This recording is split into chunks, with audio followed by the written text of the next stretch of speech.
coming. Tonight we're going to open our activities with the public hearing for our budget for the 25-26 school year. Much of the information is repeated from our budget development presentations, but this is a summary that we share with the public, and there's some new information in just how we summarize some of our budget numbers to make it more clear and transparent to the community. Also different in our budget hearing from our regular presentations is that at the end of the presentation, we'll take any questions from the community that anyone may have. So with that, we'll get started. Our overview for the budget hearing will start with our mission statement, look at our proposed budget, as well as our projected property tax rate.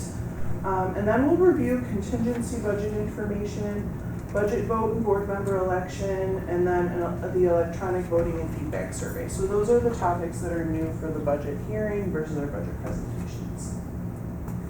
And then we'll finish up with a summary and then the details of our vote. So our mission statement is what drives all of our decisions. As we've had presentations throughout the year, you've been hearing from the buildings and the different departments about our strategic plan, which supports our mission, and then our budget supports our strategic plan initiatives for the building. So it all ties together and focuses on our mission to prepare our students for the environment that we want them to be successful in. Looking at our proposed budget, the first item is our property tax levy, which is tax cap compliant and an increase of 2.3%. It uses a growth factor for the town of 1, which means no increase, no decrease. CPI calculation is 2%, which is the maximum allowed under the New York State tax cap law. And our allowable capital exclusions are $980,000. So capital exclusions are the costs that the voters have authorized outside of our budget, and that's the difference between expenditures for capital and anticipated aid in the form of building aid. For our state aid category, we are expecting to see an increase of about $1.7 million, or about 5.8%, and that's based on the January executive budget. We all know that the state budget's not finalized yet. We do expect it to be that or maybe slightly higher. We're not really expecting to see decreases, but without the final budget, the January numbers were the most accurate numbers that we had to work with. We are anticipating a foundation aid increase of just over $1 million, which will bring our overall foundation aid to just over $19 million. Our expense-based aids are increasing about $500,000. And those are aids that we receive based on prior year expenditures. Transportation, building aid, special ed aid, those are BOCES aid. Those are examples of expense-based aids. The majority of our increase, if not all of it, is coming from our transportation aid. So we spent a little bit more, and we had some changes in our calculations, which got us a little bit more return on our spending from the prior year. We're also maintaining our UPK program, and the funding has remained at double what it used to be. So our original UPK grant was about $377,000, and over the last couple of years that doubled to support full day programming. So our total grant is now $755,000, which supports about 140 full day slots for our UPK students. Our district supports both full day and half day programming in different levels to make sure that we are supporting all the needs of our community to the best of our ability. Our transfers are appropriation of reserves, $186,000. This is very consistent from year to year. $60,000 in tax cert and $20,000 in unemployment, which also include expenses of those same amounts. And then our debt service fund is used to help lower our tax levy. Those are premiums that we received on the borrowing for our large capital project this past year, so we'll use them in the upcoming budget to help reduce the needed levy. That allows us to help maintain as best we can a consistent tax cap year to year so that we don't have spikes or significant decreases in that calculation. Our fund balance allocation is $1 million, and we use that to help offset our contingency line on the expenditure side of our budget. So those two combined, our total allocation of fund balance and reserves is just under 1.2 million. Last year, or the current year, 24-25, it was also 1.2 million. Again, we're looking for consistency. If we're using our reserves, we want to be able to replenish them. We want to make sure they're planned usage, and we don't want to have large numbers one year and small numbers the next, because it drastically affects our year-end numbers. So overall, we have the current year adopted budget was $78.7 million, and next year our proposed budget is $81.6 million. We have our 2.3% increase in our property tax levy and about 7% increase in projected state aid.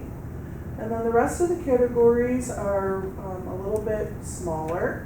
Our pilots are payments for taxes that are not on the tax roll. We have one coming off the books, so that decreased slightly. We increased our Erie County sales tax revenue to $4.7 million. That's more consistent with where we are in the current year and in the past year. Community education is staying the same. We did reduce our interest earnings from $474,000 to a projected $300,000. We are anticipating rate drops from the feds, so we wanted to make sure that we weren't creating a revenue gap by keeping our interest earnings too high. We will, of course, be aggressive as much as possible with our finances to maximize our interest earnings, but we don't want to artificially create a gap in our revenue budget. Other revenues and miscellaneous revenues are very consistent, with total miscellaneous revenues at a 3% increase. And then transfers and appropriated fund balance we already talked about, which total the $81.6 million budget on the revenue side, or a 3.66% increase in revenues. On the expense side of our budget, we have one of our largest category of personnel.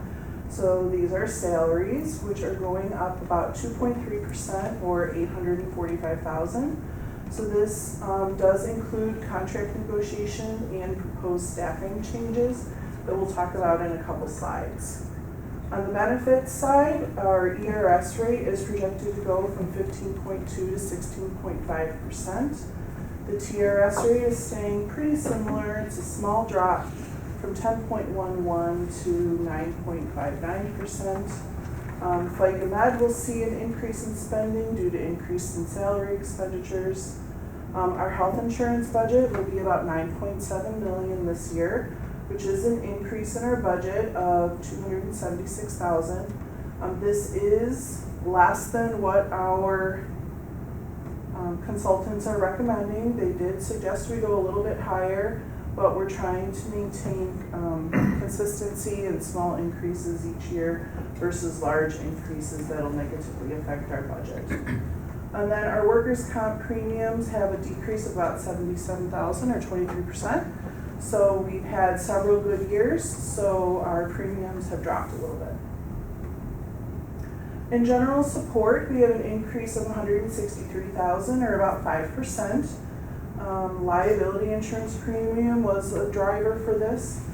We did a evaluation of our buildings and all of our materials, which the value of those raised, which then increased our liability insurance, as well as just increases in insurance premiums overall.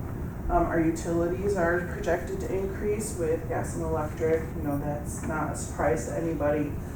We have some small miscellaneous increases for business operations. Some costs are increasing. Curriculum contract services are increasing, but that was an inter-budget transfer. So it was a different area of the budget, had a decrease, and then it was an increase to general support. We are maintaining our $100,000 capital outlay project. So that's a line in our budget that allows us to do a $100,000 project in the current year and then receive building aid the following year. So there's smaller projects. There is legislation out there to increase that to 250. Hopefully someday that will happen, but right now we're maintaining the 100,000 that is allowed. And then we're also maintaining a $2 million contingency line. $1 million of that is offset with fund balance appropriation, and the other $1 million is from our foundation aid. Our contingency line is an expenditure line in our budget that allows us to handle any unplanned expenditures, any increases that we weren't anticipating. The biggest one could be health insurance that might come in high as we're self-funded. It could be special education placements. It could be repairs in our buildings. There's a lot of different things. But having that line allows us to make sure that we're meeting the needs of not only our facilities, but all of our staff and students. In our instruction budget, again, about 5% increase, or about $346,000. The biggest driver there were special education services, and those are just services needed for our special education students as well as placements. We increased building materials and supplies for each of our 4 buildings, as well as increased some cost for exams in the high school. We are now offering some additional opportunities for students to take SATs and PSATs. Our technology software is increasing. I don't know that we're necessarily buying more software, but the cost of the software increases every year, so we have to make sure we're staying up with that. And then we are maintaining our school resource officer and our building security so that we have security in all of our buildings. Our BOCES budget is increasing 12%, or about $667,000.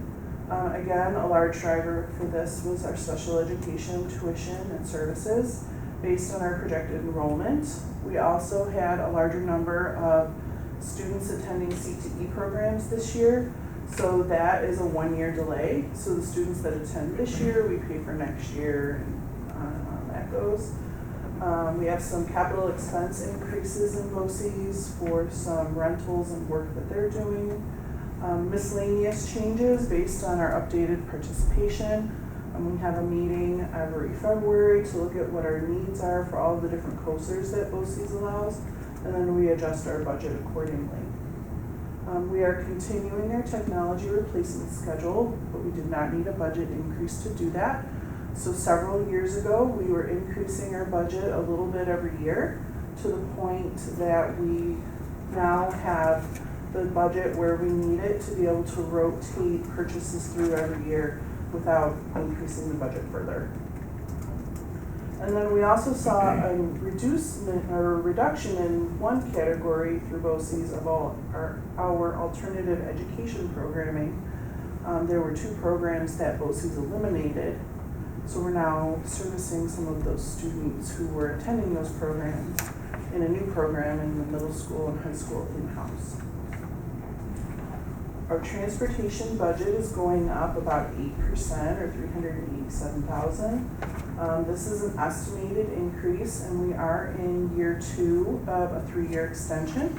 So next year we'll be working on going out to bid for transportation services for the following school year. And then we also added funds to this area to support our athletic teams during capital construction. Several of our fields will not be usable for at least a full year, if not a year and a half. So we wanted to make sure that we had the funds needed to transport those students to alternate sites for both practices and games. And then our debt service is staying very consistent, with an anticipated decrease of about $60,000. So for our staffing changes, we have 10 teacher retirements, 4 at the high school, 1 at the middle school in Smallwood, and then 4 at Windermere. We had a senior custodian retirement at the high school and a teaching assistant at Windermere, and all of those positions are going to be maintained and rehired. So there are no reductions there. Additional staffing changes. We have additions of 2 positions at the elementary buildings, a 3rd grade teacher at Smallwood and a social worker at Windermere. The third grade teacher was reduced a few years ago as their enrollment dropped after COVID, and now their enrollment has climbed right back up to where it originally was. So that classroom is reopening based on their enrollment needs. And the social worker is added at Windermere to be an additional support to their PPS staff. We also have 2 reductions. One is an E&L teacher at Windermere and a one-on-one aide in special ed. Both are just changes in programming, and they were no longer needed based on our enrollment and our student needs, and both positions happen to be vacant.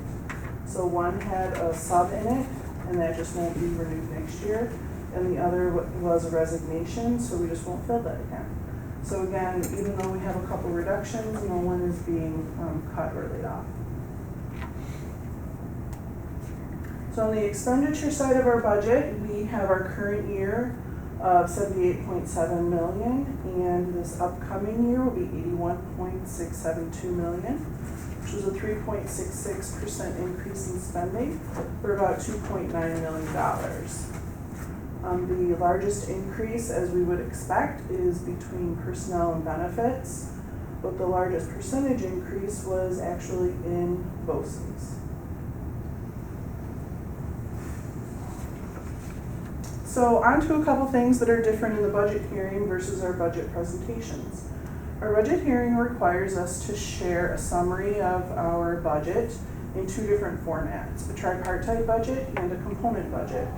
The tripartite budget takes our $81.6 million budget into 3 categories: administrative, capital, and program. So we do that. $7.5 million for admin, which is less than 10% of our overall budget. And it's one of our goals to make sure that we're maintaining that every year, because we want the majority of our dollars going towards our program. The component budget, again, takes that same budget, $81.6 million, into 5 different categories: general support, instruction, transportation, employee benefits, and debt and transfers. So again, you can see the breakdown here. General support, less than 10%, again, where we want it to be the largest percentage of our budget going towards instruction.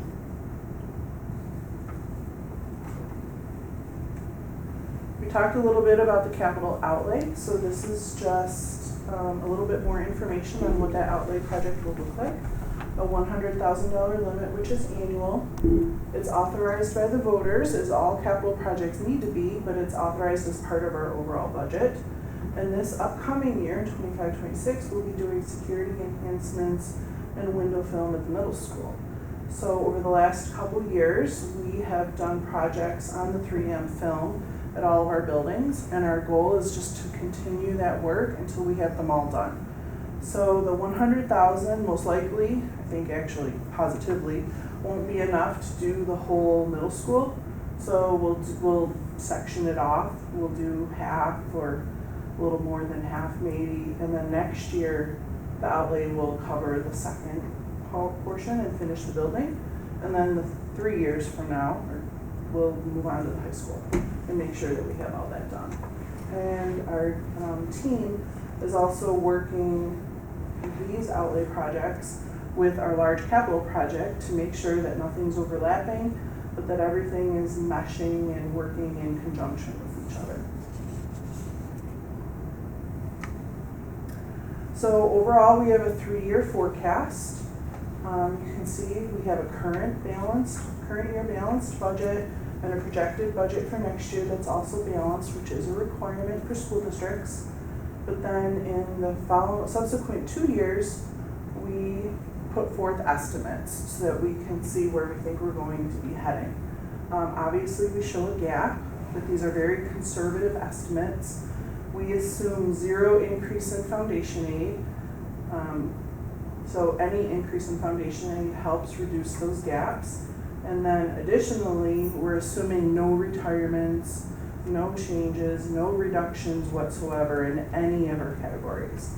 For me, this is helpful and demonstrates our need for continuing advocacy at the state level for state aid. but it also helps us monitor future expenditures and make sure that our current year expenditures are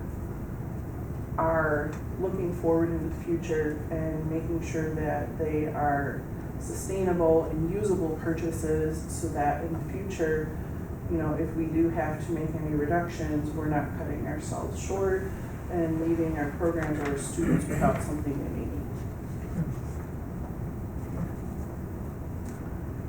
Our projected property tax rate, again, it's a little bit difficult to project that because we don't have updated assessment values for the town. So we assume the same assessment value in the current year is what it will be next year, which then leaves a 2.33% increase in our tax rate, which makes sense because that's what our tax levy is going up. So our rate would go from $12.99 to $13.29 per thousand. Any change in the assessment value, which we don't receive until the end of July, will obviously change that number. If the assessment goes up, that rate is going to go down. If that assessment drops, then that rate will go up. But for estimating purposes, just the change in our levy results in a 30 cent per thousand increase in the rate. Another requirement of our budget hearing is to talk about a contingent budget. So what happens if our budget doesn't pass, if it fails? What does that budget look like? So a contingent budget requires us to not increase our tax levy over the current year. So instead of 2.33, it would be 0. With that comes other restrictions on our spending. Community members and organizations are not permitted to use our facilities or grounds without paying the full operating costs of those sites and those facilities. That's not something that we do right now. No new equipment can be purchased, so within our budget, we have different equipment lines in a couple departments. Those get wiped out and go to 0, and we're not allowed to purchase any equipment.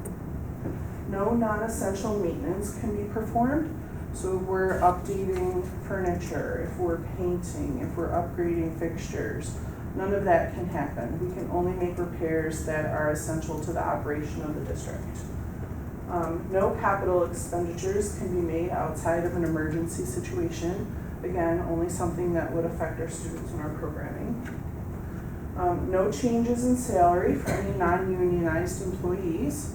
So if we're under contract with any of our unions and they have contractual increases, then obviously we would honor those and we would be required to. But for any employee that's not in a union, there would be no raises for those employees. All of those changes would result in a decrease in spending from our proposed budget of just over $500,000. So it would leave us with $81,088,000 versus 81.6. That would be a 2.92% increase in spending with a 0% increase in the levy. So for our budget vote and our board member election, what the voters will see on the ballot, proposition number 1 is the approval of our expenditure budget, $81,672,000, which uses a tax cap compliant levy of 2.33%, and 2 Board of Education seats with 2 candidates running. Nicholas DeMarco and Lori Goldhawk are incumbent. And all of the information can be found in the budget newsletter and on the district website. Again, this year we'll be using electronic poll books. A couple years ago, this was big news and very exciting. Not so much anymore. People are kind of getting used to it. But we'll set up the same way we have the last couple years, where voters can come in, they sign in with a poll worker, provide their name, sign in on the book, and then get their ballot and go place their vote. Also not new this year, but new over the last couple of years. Instead of doing an exit survey the day of the vote, we have an open community feedback form on our website that's open year-round. So instead of collecting feedback only from the people who come to vote on that one day, It's open to anyone who visits our website and every day of the year. So there are some basic questions about our budget.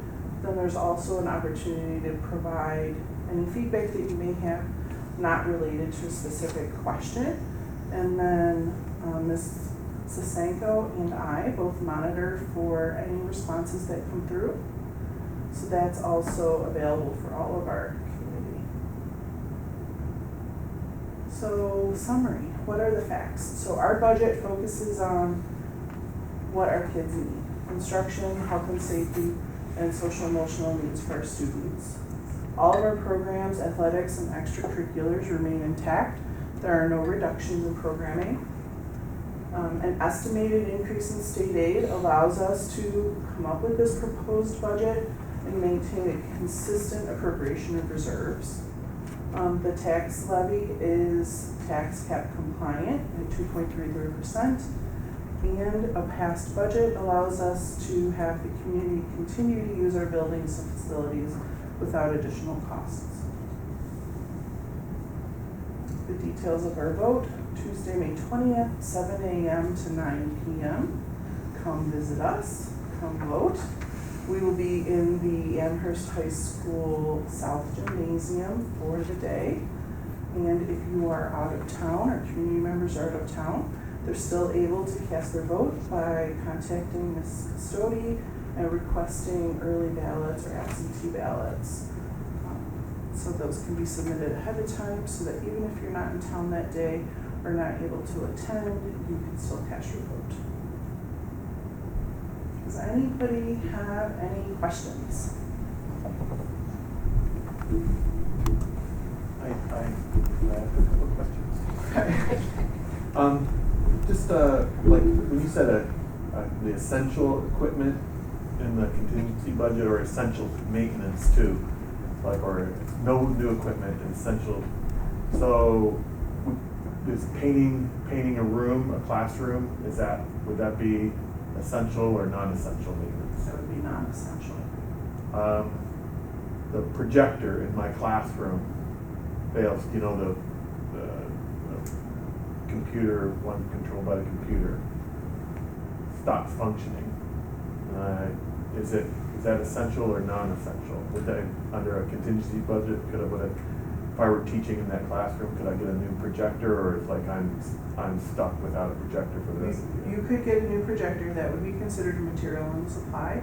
So equipment that we're not allowed to purchase is anything valued at $5,000 or more. Oh, okay. The contingency wouldn't happen immediately. We'd have the opportunity to put it out for another vote, right? Mm-hmm. If the budget were to fail on vote day, there would be a couple decisions that need to be made. There's a statewide revote day in June. So the board could decide to put the same budget out for a revote in June. You can put a revised budget out for a revote in June, or you could adopt the contingency budget immediately. If you decide to go out for a revote, whether it's the same or revised, and then it fails the second time in June, you're forced to adopt the contingent budget.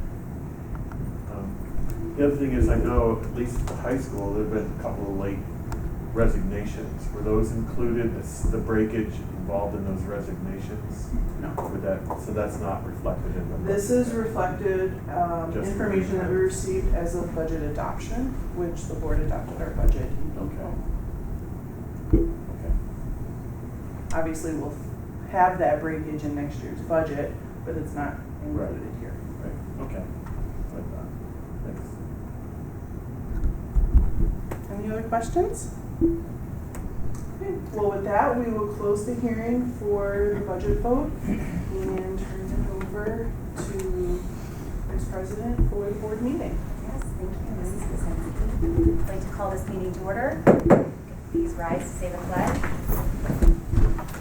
I pledge Allegiance to the flag of the United States of America and to the republic for which it stands, one nation, under God, indivisible, with liberty and justice for all.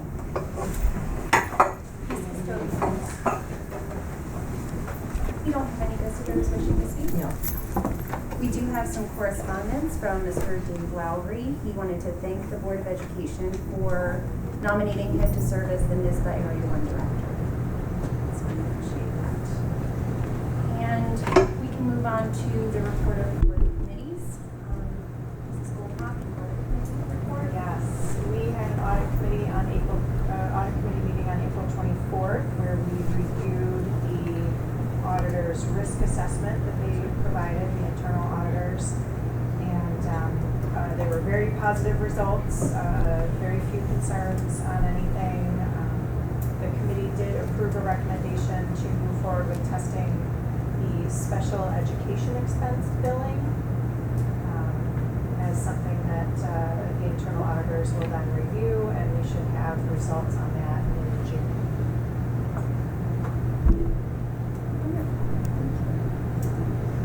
We did also have a tax cert meeting. The committee met last week, and we continued to discuss 2 different properties. We determined an offer that we sent back to the owners, and an update will be forthcoming on that. Do we have any other committee reports? I'd like to turn it over to you, Mr. Canella. Thank you. I'm pleased to welcome our team from Turner and Young and Wright to provide you with an update on Phase 2 of the capital project, which will be kicking off here in the next few weeks. So the goal here is to give you an update with the scope as well as the timeline and our financials. Welcome. I'll let you guys introduce yourselves. Okay. Thank you very much. I'm Jim Hickey with Turner Construction. As Mr. Pinella just said, we're going to talk to you a little bit about Phase 2 and the upcoming construction. We're going to talk about, let's see how to advance this. Scroll. Yeah, just scroll. All right. So our agenda for today is we're going to talk about the schedule. Will you be prepared to see in the upcoming months and over the next 2 years for Phase 2? We're also going to review the Phase 2 scope with you and remind you what would be happening in each of the buildings. And then we'll follow up with the budget, talk about where bids came in, construction costs for Phase 2, and then we'll also talk about how that is combined with Phase 1, where we are for the big picture of the project so far. I will introduce our joint teams. We have Rashawn Sanubi here. He is a partner with Young and Wright Architectural. With him is Laird Hoxa. He is the project manager. Also with us is Madeline Murphy. She is the project manager for Turner Construction. And with her will be Eric Johnson and Mackenzie Jacobs. They will be the superintendent and field engineer for our Turner team. You'll be seeing them out on the construction site over the course of the next 2 years. And I'm going to turn this over to Madeline and the Lairds. And they'll talk to you about the schedule and the upcoming activities. So hello everyone, my name is Laird, representative of Young and Wright Architectural. I'll just touch base a little bit on the design aspect of the project for Phase 2. I mean, primarily we are complete with the Phase 2 design and the bidding process. The main thing that happened throughout Phase 2 was that we had to start a little bit earlier, almost in conjunction with Phase 1, to address the increased review times from the state, which almost went up to 10 months at one moment.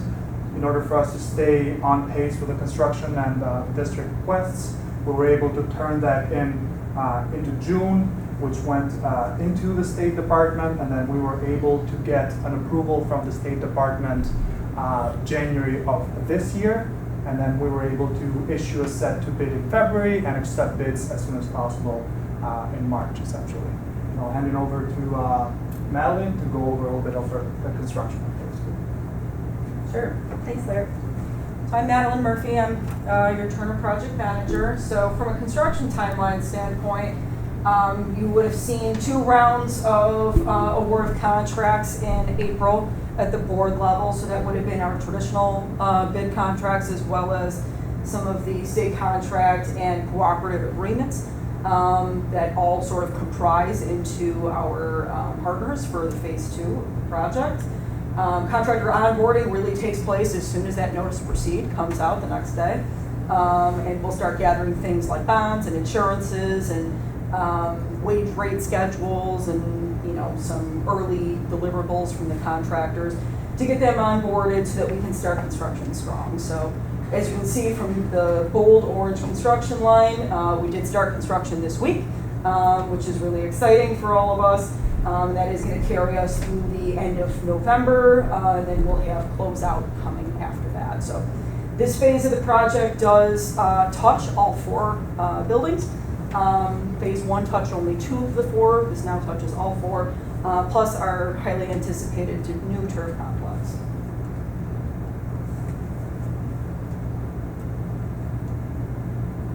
There we go. So getting things started at Windermere.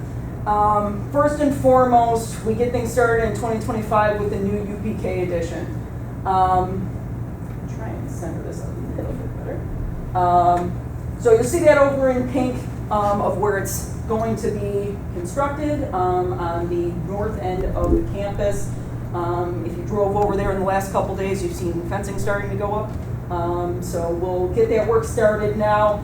That will carry into the 2026 school year, or through 2026, sorry, so that we can be ready to open the addition for the fall of 2026 enrollment.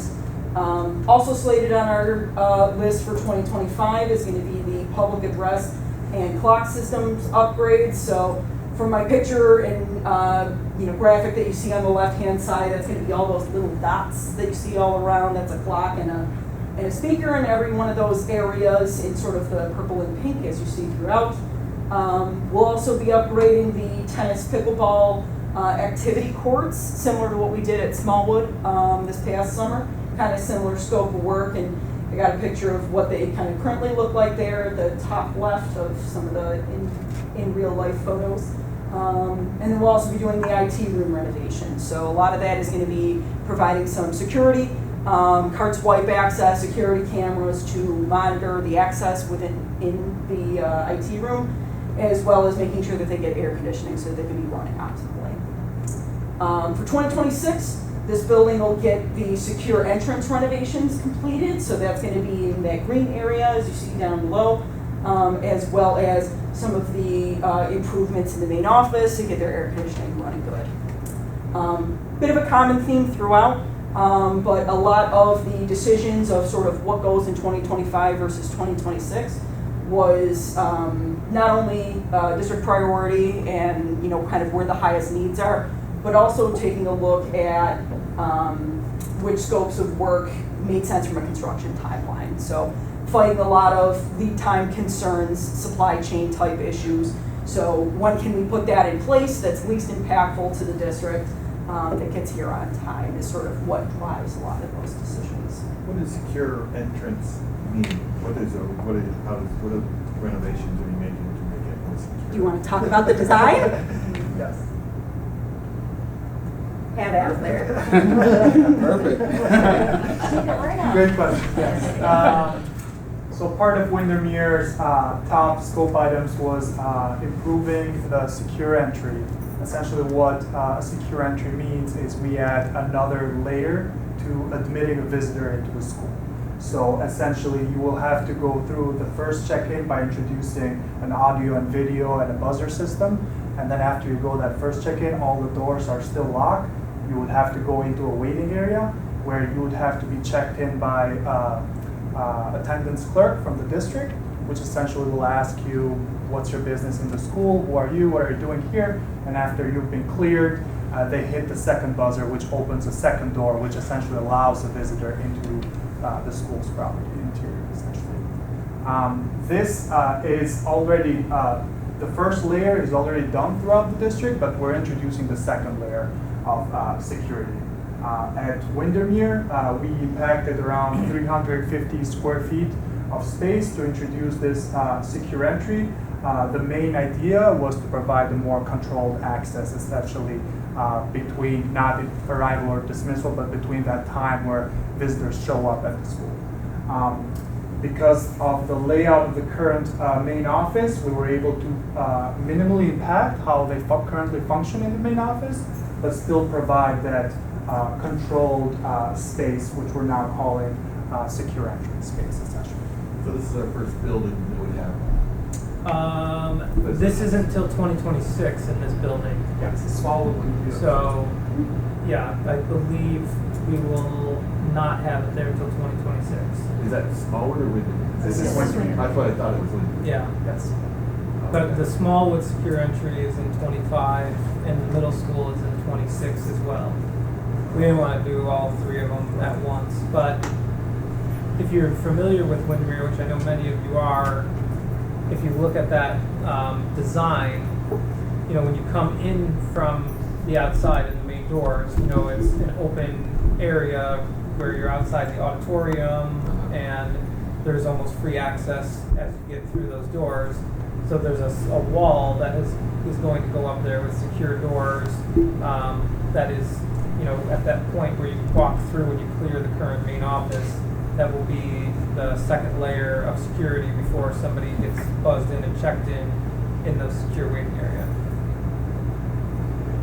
And to mitigate any staff annoyance, essentially a teacher wants to walk in, they don't have to go through the secure entry again, but we have provided access controls so they can essentially swipe a badge and get into the school for easy access. In terms of overall finishes, we just stayed with the school branding and neutral tones, essentially to carry a sense of timelessness. The other aspect of Windermere is the UPK edition. That is 8,500 square foot addition.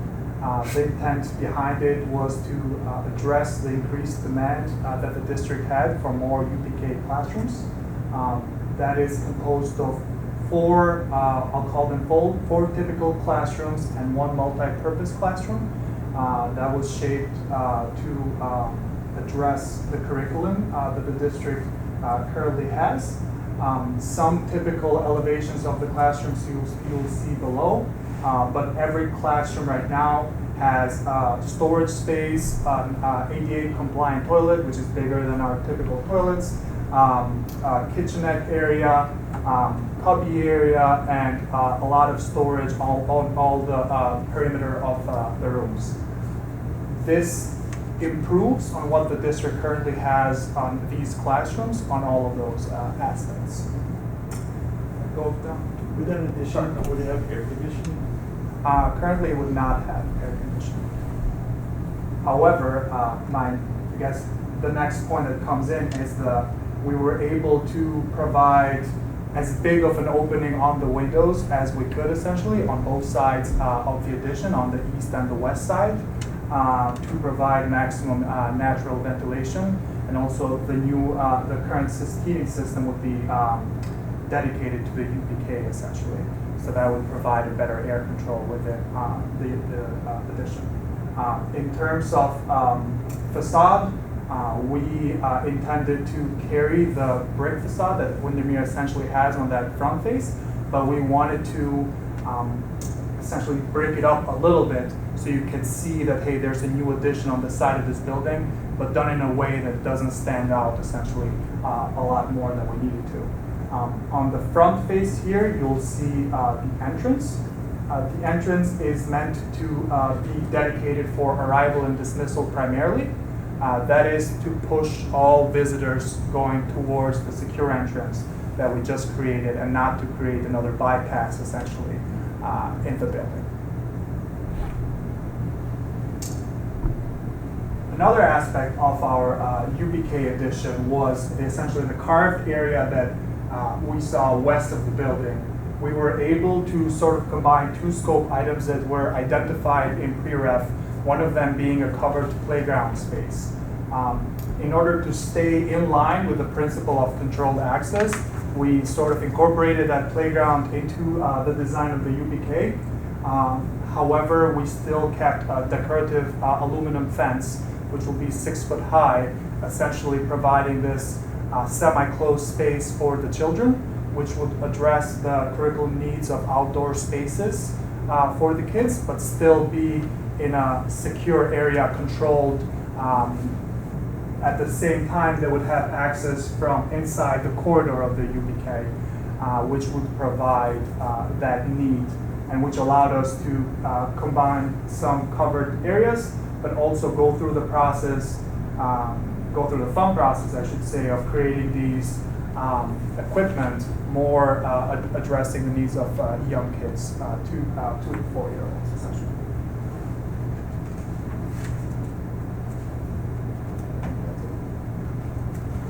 Perfect.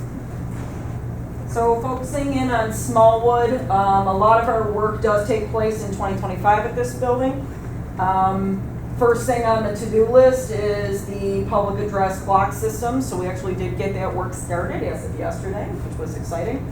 Our plan is to tackle both Smallwoods and Windermere's this year, so that the new school year can start with new PA systems. You'll hear me talk about the middle school system in 2026. So again, kind of that phased approach, what goes first is the highest priority, and then so that there's enough resources to go around. Also at Smallwood, the new wing is going to get some bathroom improvements. So that's mainly flooring and some new partitions. So that's what's shown in the blue area here down on the bottom left. Similar scope work for the IT room renovations to improve that security and ventilation. And this main office will be done this year along with its secure entry. So we'll focus on the secure entry for this summer, turn that over, and the main office will continue through the fall, where we'll turn over around Halloween time. Then for 2026, the cafeteria air conditioning, so cafeteria shown in the orange box within the floor plan. That's slated for 2026 just due to the lead time of the mechanical equipment.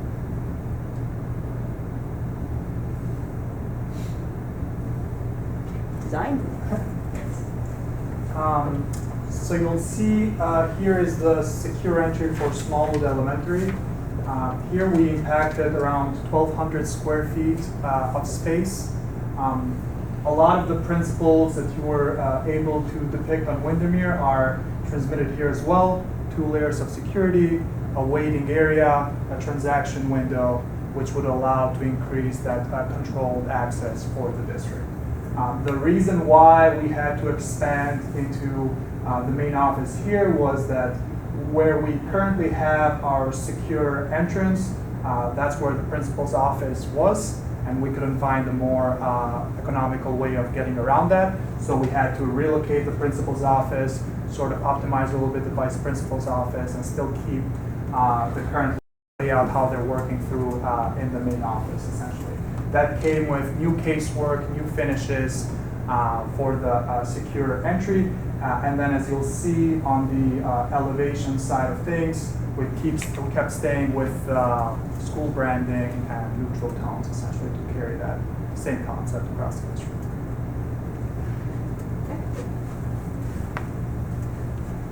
We'll just go back up real quickly. We do have a plan to relocate the main office, in case you were wondering if you're still working on the main office in fall, where are they going? We do have a plan for them. They are going to take up residency in the nurses suite, which is shown in that hashed area there. So we will keep them in there until the new main office is ready for them to occupy.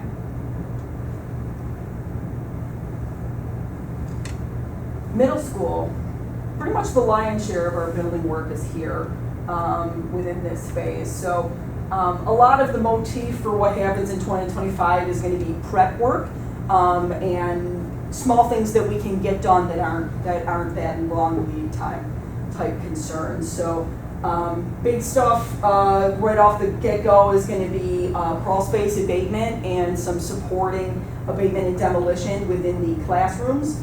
So crawl space abatement will actually be posting for this building, the public notifications for that later this week. And we'll be starting that as soon as heating season is officially over. Schools are required to keep their heat online through May 15th. So as of Monday, May 19th, our plan is to get in the crawl space and start taking off those old asbestos insulation lines. We'll also be removing the south gym divider. Not a super fancy scope of work, but definitely something that needs to be done. We do have that shown in the purple box within the south gym. So we'll be able to knock that out this summer. And then similarly, upgrading those IT rooms, same kind of scope of work, to make sure that those are all addressed at the same time within the summer of 2025. As for 2026, I should say, we'll get things started for the auditorium renovations in like a mid-January timeline. So as soon as they are complete with the plate that is usually around that timeline, we'll be taking over shortly after. We'll be keeping that for construction through around Thanksgiving of 2026. Big piece will be the steam to hot water conversion. So again, by being able to do some of the pre-work in 2025, it really allows us to be able to have a quick demolition of the old system and install of the new system then during the spring and summer of 2026. PA clock systems, again, just out of a priority, we're prioritizing the elementaries the first summer. Second summer, we'll be focused on the middle school. And then similarly, the secure entrance and adjacent nurses renovations, which are shown in the green and red boxes down below. Those will be tackled in 2026. Same kind of thing, we'll get the secure entrance turned over for the start of school, and we'll keep the nurses suite online with construction through the fall. Then we do have a temporary relocation planned just down the hall from where she is right now. Same thing, exterior lighting and security cameras. That was a lot of the scope of work you may remember from phase 1 at the elementary buildings. We'll be tackling this in 2026 for the middle school. If that equipment does come in early though, we will look to escalate it, knowing that it is security and it is one of those important drivers for the project. Design. I would just like to touch upon a little bit the auditorium renovations. That is essentially what we're doing as what we already did at the elementary schools. We are upgrading the technology behind it, so the backbone, so that will not be anything that you would see as a spectator quite a bit, but it would be bringing the school up to 21st century so production can get up there with the current district standard, essentially to upgrade the rigging, the lighting, and audio and video to allow for optimal performances. Secure entry and nurses suite at the middle school. Again, the secure entry, you're going to hear me say more or less the same things, which was the district's goal to standardize the entries at all the buildings that we're touching. Essentially here again, we have an intercom buzzer system. You go through the first layer of doors, you get into the waiting area, and then you get cleared in by an administrative clerk, and then that clerk will allow you in the building if deemed appropriate. The area that we are impacting in the middle school is around 450 square feet, which is similar to what we're doing at Windermere, because it allowed us to sort of keep some of the layout that they currently have right now. Some of the implications happened with the nurses suite, hence we had to optimize her space to give her more storage, much needed medical storage, new toilet, and 3 new cots to essentially improve the functionalities within the nurse's office. The current nurse's office right now is around 500 square feet. So the total implication on the front facade, or I should say the front entries of the middle school, is around 950 square feet. If you look a little bit underneath on the elevations, we still stick with school branding and with neutral tones, essentially to gather all the spaces into one. Yeah. So this is kind of our before image, right? So turf complex is going to get started as soon as spring sports wrap up. So we're kind of targeting that first week in June to get started out there. So first things first will come temporary fencing that completely secures the entire site. We'll also have signage on there to direct any trucking traffic, but also to make safety a priority stuff like, think like a parent, that really helps for really setting the tone of the job site. We'll also be putting in stormwater pollution prevention throughout the site to make sure that there is no runoff of the site. It is a nearly 12-acre site, so it is quite large. So stuff like that is really critical to make sure that we're being compliant with any regulations for DEC. So once we get started and we're ready for construction, first couple pieces of work are going to be getting utilities installed on this site. There really are no utilities currently there, so it's a lot of bringing that stuff over and really crossing Westmoreland to get that done. We'll be putting in quite a bit of storm drainage because you do need to drain an artificial turf field quite differently than you do a natural field. We'll also be trucking in quite a bit of soils as well as stone. So that's part of that drainage composition for the turf field itself. Currently, the land out there is quite a bit flat. So to really create that crest and crowning that you need to have proper drainage, we are lifting the field itself about 14 inches. So that is quite a bit of dirt spread out over 12 acres. So getting those contours established, getting that sub-base stone installed, really is going to take us into fall. So our plan is to work as far as we can until weather chases us out. If we can get started on the actual carpet of the turf itself before we run out of weather, we certainly will. We're lucky enough that the system that the district chose does allow us to work in cold weather. It doesn't necessarily allow us to work in snow. So if we get a lot of snow like we did this past winter, we will have a little bit of a shutdown period until we can thaw out in the spring. So spring, summer, and fall of 2026 is going to be wrapping up that carpet installation. It's also going to be really completing the rest of the complex, which is going to include sidewalks, it's going to include fencing, includes athletic netting, the athletic lighting and perimeter lighting throughout the complex, scoreboards, a main entrance off of Westmoreland parking lots on both Westmoreland and Kings Highway side, dugouts for the new baseball and softball fields, and a new concessions building. So that's really where it takes us through late 2026, why we've developed a plan with the district administration to make sure that there's a contingency plan for fall 2026 sports, and truly where we're chasing a goal of spring 2027 to have a grand launch for the new complex. Here you go, you get the pretty picture now. Just wanted to iterate here that on the left side here we have the middle school, Kings Highway essentially, and then on the other side we have the stadium on Westmoreland. One of the concerns that was brought up was if the middle school parent drop-off and pickup gets overloaded, how do we address that? And the same issue somewhat on the stadium side when there's events, how do we address parking? I wanted to iterate that piece because that sort of ties into the two parking lots that we provided on both sides of the turf complex.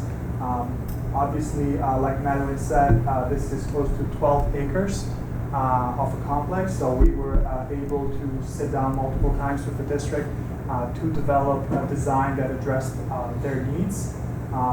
The goal was, and still is obviously, to provide a long-term complex that gives the district maximum flexibility on the activities that they can do during daytime, but also nighttime with lights going up essentially throughout the turf areas.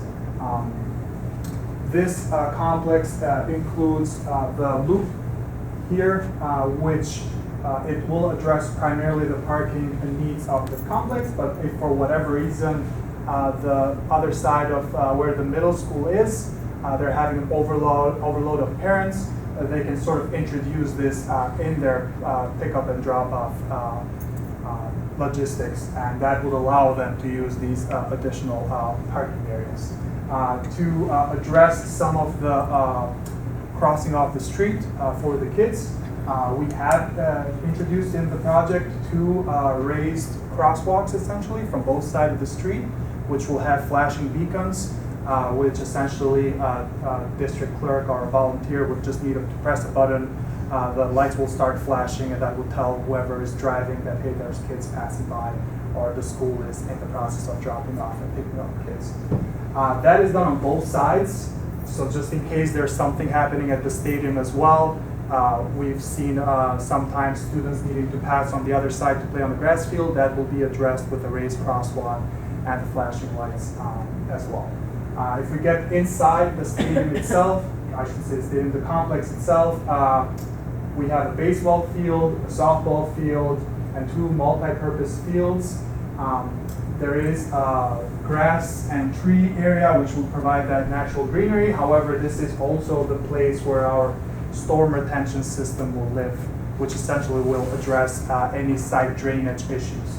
All the turf areas will drain vertically, which means water is supposed to go down, get collected, and essentially all that water will start to go through in this chamber system. It's essentially like 6 huge chambers where water would get collected there and then slowly be put back into the town's system. There is a gate that we call entrance gate, which is more symbolic than anything, because the complex itself, the sidewalk, is open to the community, so they can walk around the turf areas. The turf zones are these 2 right here, which are closed with fencing.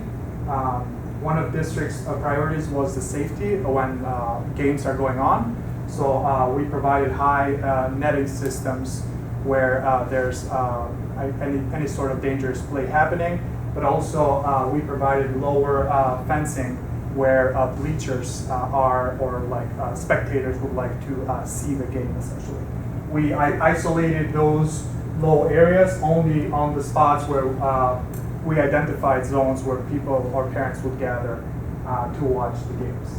Hence why you would see 30-foot high fencing or 30-foot high netting or 40-foot high netting behind the baseball, or 20-foot high netting behind the soccer goals.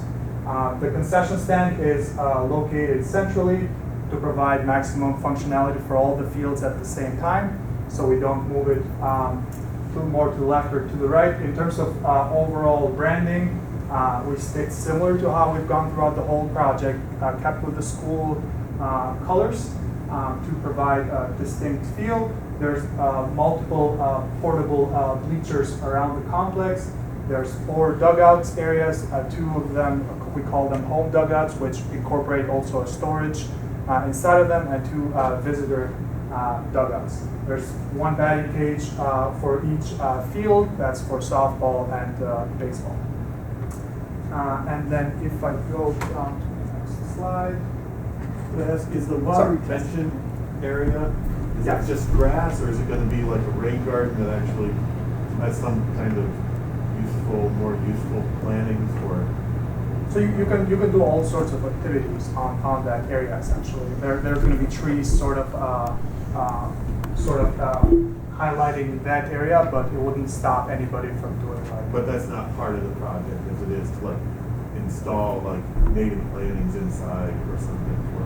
No, the water retention is underground. I think you said there's 6 I know. tanks. Oh, but I mean, is it like a little low swale like is over there in front of the high school? You wouldn't Is it see gonna that. be- You would see just It'll like just flat. it'll still be level. Yes. Yeah. Oh, okay. I Yeah. didn't know whether it was like there were tanks and then there was like a swale, like just to the left of the when you come out of the high school. There's kind of Oh, I know what water you're talking about. retention like Yeah. there for like.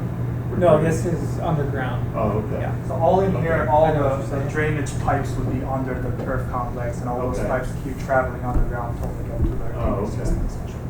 I have a question Yeah. just about the drainage, being in Buffalo and getting Yep. the snow that we get. Granted, we're not in the South Town, in the Orchard Parks of the world where there's 7 feet a day, but we've seen it in the past where we get a huge amount of snow and then 36 hours later it gets warm and it all melts. Yes. Is this system equipped to handle something like that? Yes. So the state asks us to design in the worst case scenario that the area has experienced essentially. Got it. So that storm retention system is there to mitigate that exactly, which is a great example. The water melts, the snow melts all together. There's a huge amount of water. It goes into these pipes. Those chambers will just collect that water so it does not overflow the system and essentially cause backflow on the water to go back into your turf system. Is the softball field turf or grass? Turf. Turf, everything's turf. Yes. Okay. The grass areas would be like the surroundings, and then this big parking, How do you maintain all those pipes under the field? Like Mr. Rampado, if something blocks, is it difficult to get to, or so they can? There's like a control point for the storm retention system, essentially, that you can get into there to mitigate any. Yeah, there'd be blockage or clean out flushes. points we could get Yes. at, Oh, in which okay. we could then bring in snorkel trucks to, flush them out. Okay. Similar like you would do, if you had a plumbing backup in the building. Okay. Just curious. Thanks. Okay. Concession stands, it's around 1,100 square feet of a building. We kept it to a very compact shape and only the necessary functionalities, which as of right now carry a utility room. In that utility room, there will be everything that's needed to control all the lights that will go into the complex, all like the pedestrian lights that we'll have around. I think that's another good point. You will not only see the big lights to shine over and the sport events, but there will be pedestrian lights in case there's nothing happening throughout the turf complex. You still have well-lit sight so people can walk around it essentially. But cameras. yes, and like I think we have around 30 cameras around the site, just in case something happens. Lights, I'm just worried because I Yes. know the people are big. Yep. For me, living next to some other like businesses, are the lights going to be directed so they're not shining into people's Correct. backyards Yes. over there? The term that our engineers use is a cutoff light. So essentially you'll see just a straight light shining over the area where we need to, so it doesn't spill over the neighborhood's side of things. The concession stand has a storage area to mitigate any equipment that will need to be stored there. It has a concessions area which has all the needed amenities. We have 2 family bathrooms for the complex, essentially, and the utility room, which will provide all the needed utilities for the site to run and the building to run efficiently, essentially. The elevations, you'll see that again, we keep it to a very minimal look while enhancing the district's branding. There's a small overhang at the front of the concession building as you're getting to the concession, purchasing something just to provide some sort of shape.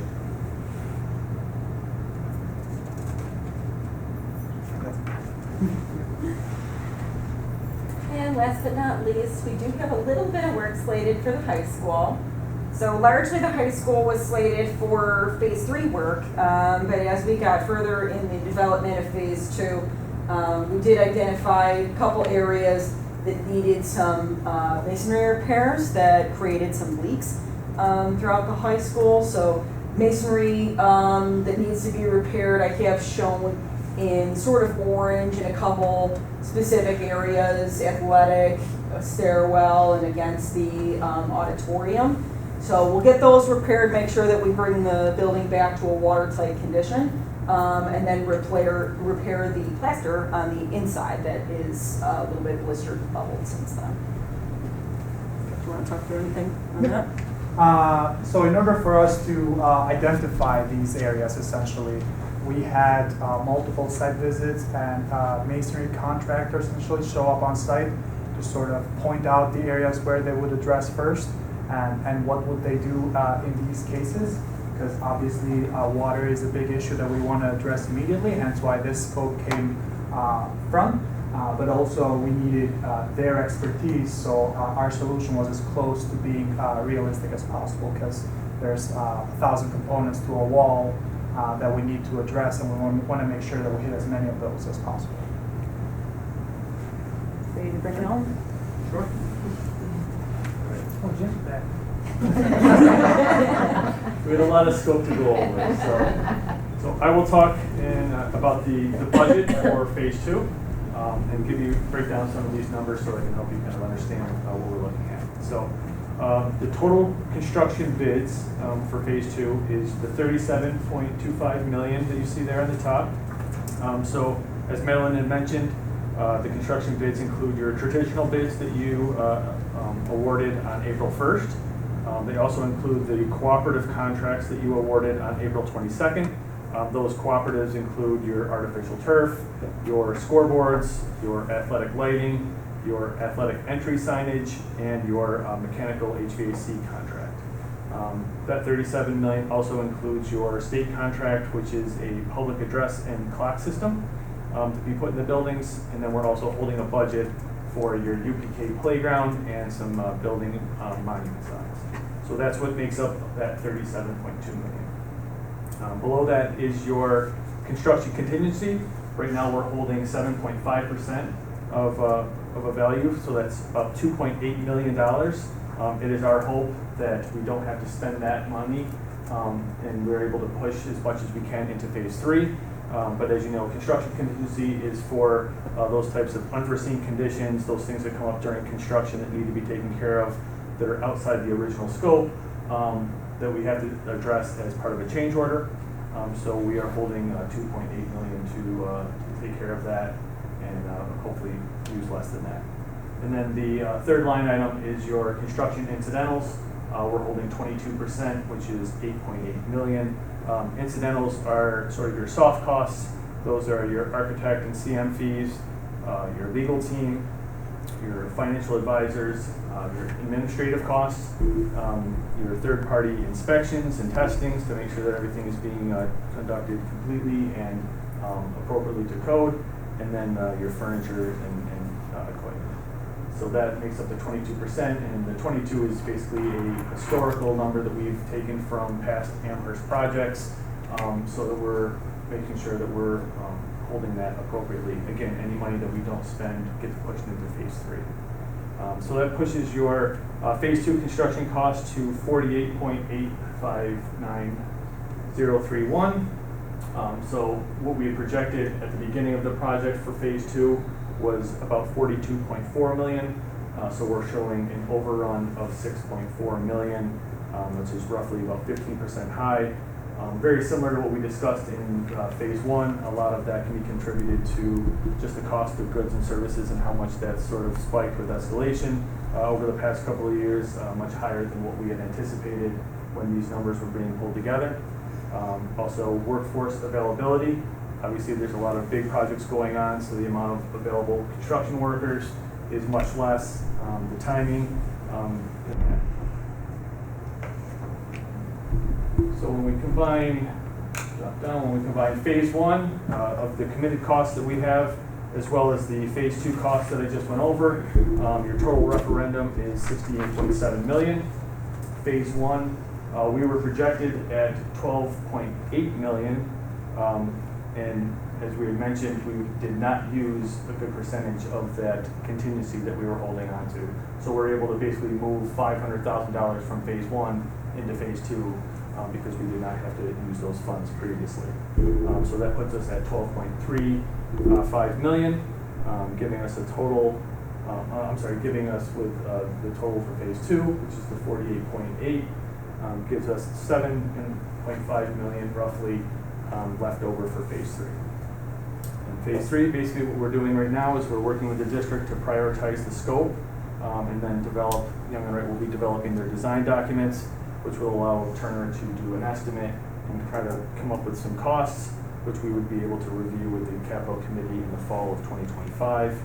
And if you recall, phase 3 is made up mostly for the high school with your secure main entrance, IT rooms, gym, locker room renovation, your odd and theatrical system renovations, and then your steam to a hot water boiler, steam to a hot water system conversion. So those are some of the scope items that we're reviewing in the district as far as what to proceed with. And we don't think that's not going to be enough for all those items. No, that's not going to be enough. Yeah, the original budget pre-ref for phase 3 was 20 million, and even if we had 20, it wouldn't be enough in today's day and age of escalation and inflation for those items. So the capital committee's met, we've talked about some options. They've asked us to get some information about what it might look like if we were to ask the taxpayers for additional funding, as far as the impact on the local share of the project. So we'll be bringing that back to the capital committee over the summer, and then looking to bring a discussion to the entire board, or a recommendation to the entire board in the fall about how to proceed with phase 3. At this point, a lot of the discussion has talked about prioritizing the HVAC system as the top priority, given the inconsistency of heating in the building. So that steam to hot water conversion that Jim mentioned has emerged through our initial discussions as a top priority, but at this point, there's more to come on phase 3.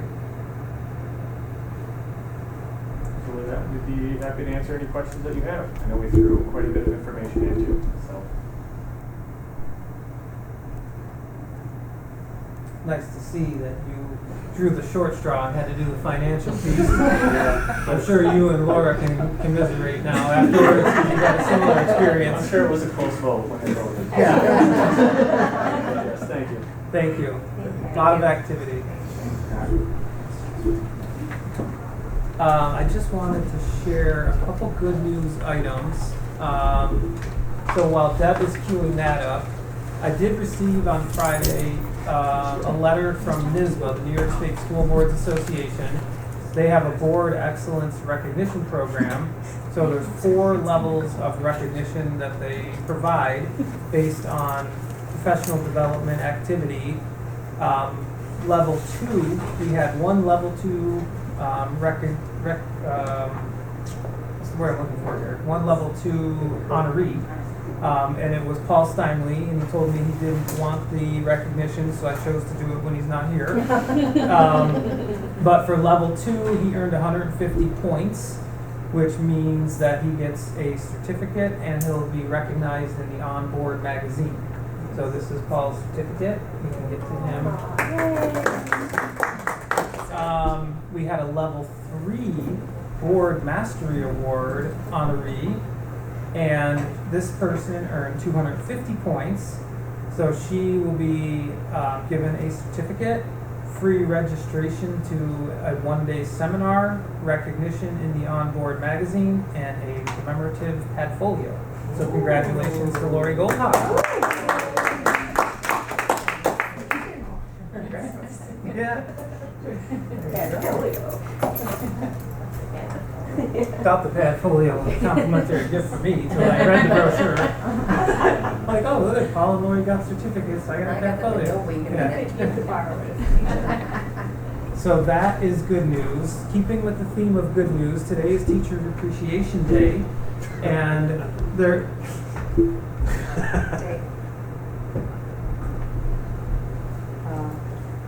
And I'd like to just thank all of our teachers for all their hard work. And there's several items of recognition that are taking place in our schools throughout the week. One of the items that was sent out from my office was an email that included a link to a video. Happy Teacher Appreciation Day! Happy Teacher Appreciation Day! Happy Teacher Appreciation Day! Happy Teacher Appreciation Day. We're so thankful for what you all have to do for us when we're little kids and we're in kindergarten, and you're teaching us how to eat applesauce and how to just make sure that we're not making a mess, to making sure we don't mess up life, to making sure we learn a lot of life skills. Please listen to what the class of 2037, the little kindergartens, have to say, and then listen to the class of 2025, the seniors, have to say. Thank you, Mr. Brazil, for being a great teacher, for working with us and Jim, and bowling your art, and your amazing teacher too. You make Max and me happy and everybody thanks you for being our gym teacher. You are smart, intelligent, and great and cool. I just want to thank all my teachers for being such a positive influence in my life. It's because of them that I want to be a teacher someday. I'm especially grateful for everyone who has taken an interest in me, and if it wasn't for them, I wouldn't be on the trajectory that I am. So I'm very, very grateful for every single one of you. One special thing is about they keep me safe. I like when we do mystery box. What is the best thing about your teachers? She always wears earrings every day. My favorite thing is when he draws me number block tattoos, higher ones. And does it help you learn the numbers? Yeah, that helps me learn. What have inspired me is teamwork, because I think that's the most important thing in life, to understand that people who are there for you even if you're going through tough times. And I would like to say that I've been in Amherst my whole entire life, and everything has really inspired me throughout my years. And I'm proud to say that I've been accepted into Buff State for college. I would like to thank Mr. Ravinsky. I'd like to thank my other teacher, Miss Martin, Mr. Kisker, Mr. Tanner, Miss Lash, Mr. Whitmire, and Mr. Fliss. What do you like best about your teacher? Oh, yeah. So when she teaches something, I listen and I listen to her when she says something and she says something, I listen to her. What's your favorite thing about coming to school? Learning. People have taught me a lot. I don't know, I feel like all the teachers that I had, every single teacher that I have has taught me something, because it's not all about, high school is supposed to be fun, but high school is also supposed to get you somewhere as well. You didn't do all this hard work for nothing. So I feel like the one that I can actually thank the most is Miss Morgan, because she helps me all the time. When I'm in a bad mood, she helps me. When I'm in a good mood, she helps me. When I'm in a curious mood, she helps me. When I'm just any mood, she helps me a lot. Well, my teachers are very nice. I have a beautiful class. She taught us how to follow the puzzles. How would you describe your teacher?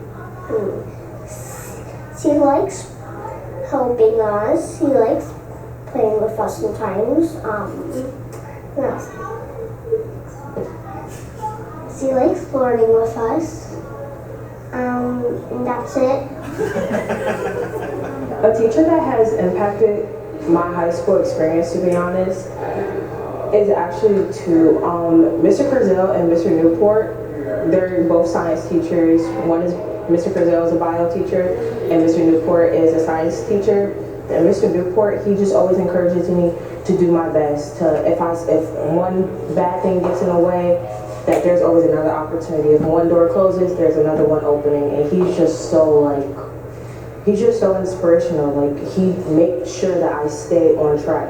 He tells me what I need to hear, not what I want to hear. And he believes in me. Both teachers believe in me, which all teachers in Amherst District does. But those two teachers really impacted our lives, especially when my dad passed away sophomore year, and I was getting bad grades, and I just felt like I didn't want to do anything anymore. Mr. Frizzell and Mr. Newport were on top of it, making sure that I was okay, making sure that I didn't feel too overwhelmed when I came back to school. They were just the teachers that was there, the teachers that I knew I could have counted on if I needed any help, or if I just needed to vent or cry. I knew I could count on them, and they made sure I got right back on track with sports, grades, everything. They took in count of mental health. They're the best teachers I can ever ask for. Can you tell me something that you really like about your teacher? I really like when he makes me number block 5. Teacher, have a favorite part of the day? What is it? End of the day.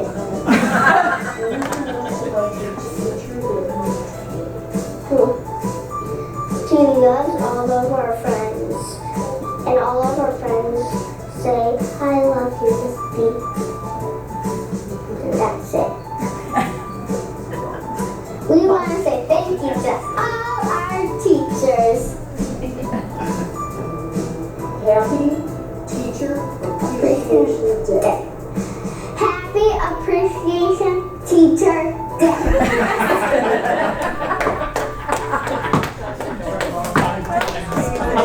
Like I'm taking what I got. That's good. Take 6. That's great. She did such a great job. Yeah. So thank- Talk about the heart strings. Gosh, that's beautiful. Thank you to Lori for making that great video, and thank you to our teachers. I hope they feel the love this today and this week, and they know that they're appreciated for the hard work they do. So that is the end of the superintendent's report. Thank you. I'm going to need a motion to approve item D. I will make a motion to approve. No, item E. E. Sorry. I'll second to new business. Okay. Okay. All those in favor? Can I just have a point of discussion? I know it's like, one of the items for the F4 approved ratification of collective bargaining agreement, and I know I'm new to this, so I'm approving this agreement, but I've never, I've seen the draft of it, and I had in an executive session and I handed it back, but I don't. Do I get a copy of the agreement that I'm approving? There is, obviously the process, the way that it plays out. Right, I know it takes a while for the contract to get. Yeah, it takes a while to get the additions, the changes made and for it to get printed. But once it is printed, it's made available to all board members on our board confidential site. You'll notice there's a section called contracts where they're all there. Okay. For all of them that exist in the district. Okay. And right now, that wouldn't reflect, it would just, those changes that are new to this contract wouldn't be. It wouldn't be updated yet. I wouldn't be updated. Yeah. Probably not till the end of the summer or something. Yeah, I would think so. It's typically a few months to get it updated so then we can put the PDF on that site. But then to get them printed and distributed to all the members is a little bit longer. Okay, I forgot that. Didn't talk about that. Thank you. Yeah. Okay, all those in favor of approving new business item D, consent item E, consent of new business, personnel and financial items, please say aye. Aye. Okay, motion passes 5-0. Any follow-up items, Mrs. Doty? No. Okay, then we'll need a motion to convene to executive session. I'll make a motion to convene to executive session to discuss contract negotiations and pending litigation. All those in favor, please say aye. Aye. Okay, motion passes 5-0.